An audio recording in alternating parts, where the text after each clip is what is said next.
Welcome students. आज हम SST subject start करने वाले हैं। एसएसटी मतलब होता है सोशल स्टडीज। ये सोशल स्टडीज जो है आपके ईवीएस से यानी एनवायरमेंटल स्टडीज से मिलता जुलता है। एनवायरमेंटल स्टडीज में ज्यादातर हमने क्या पढ़ा? एनवायरमेंटल स्टडीज था क्या? ईवीएस वो था geography and a bit of science और ज्योग्राफी को मिला के ये एनवायरमेंटल स्टडीज बनाया गया था। अब उसी का जो ब्रॉड कॉन्सेप्ट होता है उसे और ज्यादा बड़ा अगर किया जाए तो वो एसएसटी बनता है, सोशल स्टडीज। मतलब ज्योग्राफी के अलावा हम अपनी सोसाइटी के बारे में भी इसमें पढ़ते हैं कि हम कौन है, क्यों है, ठीक है, हम आज जो है वो क्यों है। यानी हम इसमें अपने पास्ट के बारे में पढ़ते हैं। हमसे पहले जो लोग थे उन्होंने क्या किया, क्यों किया, अभी जो सिचुएशन है, कंडीशन है अभी जो है वो क्यों है, ठीक है ना। इसके अलावा हम जहां पे रहते हैं, हम सब जानते हैं कि हम जहां रहते हैं जिस जगह, उस कंट्री का नाम इंडिया है। इंडिया एक कॉन्टिनेंट में है जिस कॉन्टिनेंट का नाम एशिया है। एशिया कहाँ पे है? पूरे अर्थ का 1/3 भाग, जो भूभाग है, जो लैंड है, उसके ऊपर एशिया नाम का एक कॉन्टिनेंट है। इसके अलावा 6 और कॉन्टिनेंट्स हैं। तो हमारा जो देश है इंडिया, इसे हम अपना मदरलैंड कहते हैं, मातृभूमि। क्यों? क्योंकि हम यहीं पे पैदा हुए हैं, ठीक है। इसका नाम, इसके बहुत सारे नाम हैं। सबसे पहले इसका सबसे पुराना जो नाम है वो है आर्यवर्त।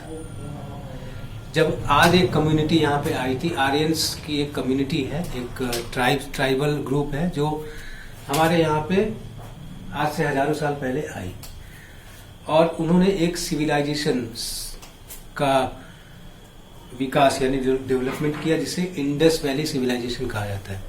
इंडस वैली मतलब एक ऐसी वैली जो इंडस यानी सिंधु नदी के पास है। तो उस इंडस से इस जगह का नाम इंडिया पड़ा। उसे हिंदी में सिंधु कहा जाता है, सिंधु नदी। सिंधु से बाद में वो हिंदू पड़ा।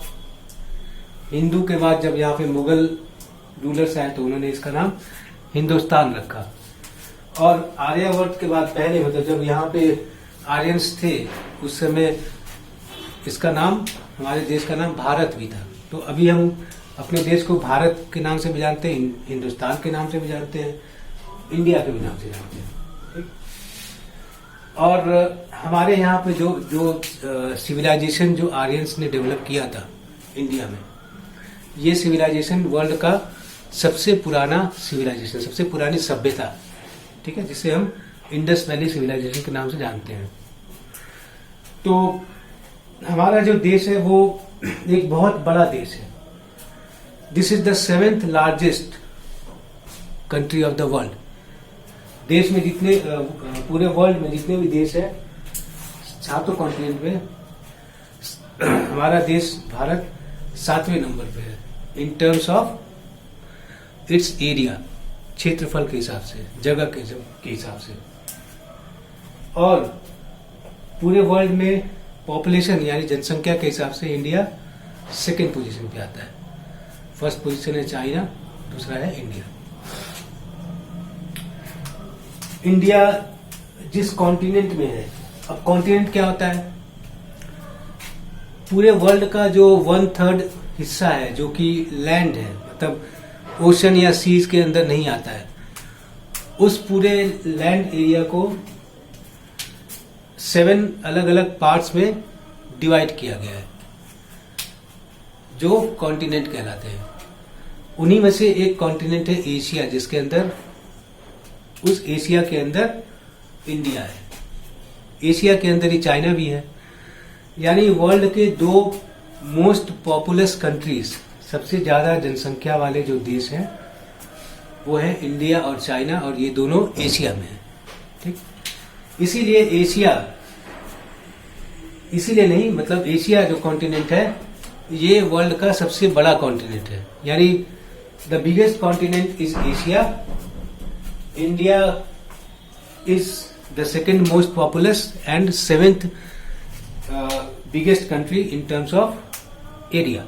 एरिया के हिसाब से वर्ल्ड का 7वां देश, पॉपुलेशन के हिसाब से दूसरा देश, और पहला देश चाइना है. तो इंडिया चाइना मिलाकर जो दोनों एशिया में है वो एशिया को दुनिया का सबसे बड़ा कॉन्टिनेंट यानी कि महाद्वीप बनाते हैं.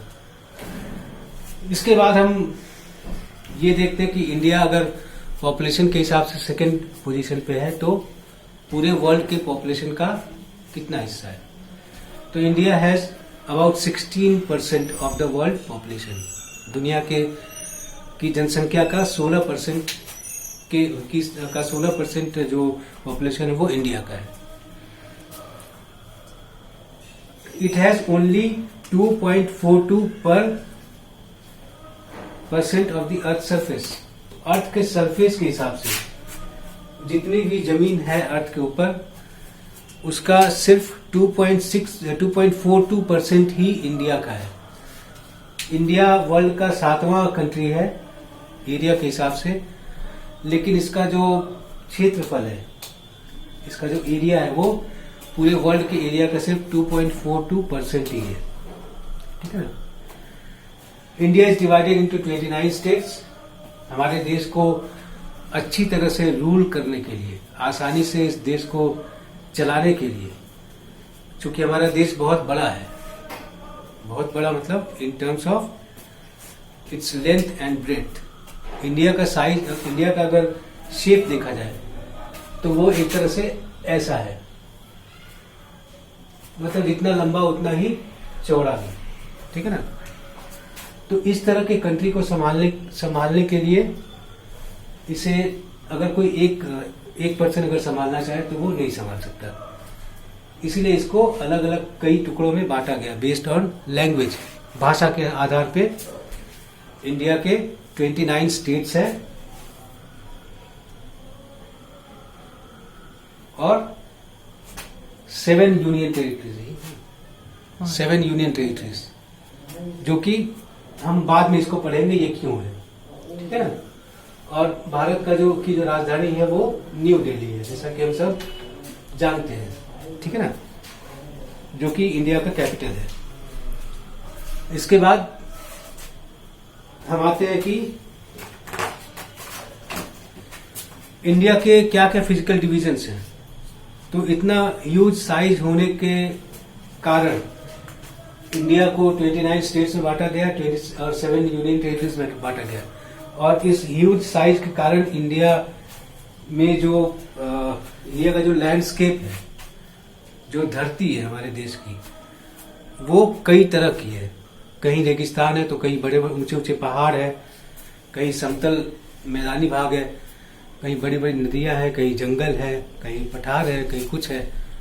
मतलब पूरे वर्ल्ड के जितने भी फिजिकल फीचर्स हैं, पूरे विश्व में जो जो चीजें हैं, वो हर चीज हमारे देश में, इंडिया में, हर चीज, लगभग हर चीज. ठीक है ना. और इसी के हिसाब से हमारे देश को कई भागों में बांटा गया है. फर्स्ट है, अब ये हम इसके बारे में अगले क्लास में पढ़ेंगे क्योंकि ये इंट्रोडक्शन सेशन था. अब इंडिया को कितने भागों में बांटा गया और हर एक भाग का अलग अलग ये हम अगले क्लास में पढ़ेंगे. ठीक है. तब तक के लिए आप जो बताया गया इसे स्टडी कीजिए, रीड योर बुक्स. ठीक है. बाय.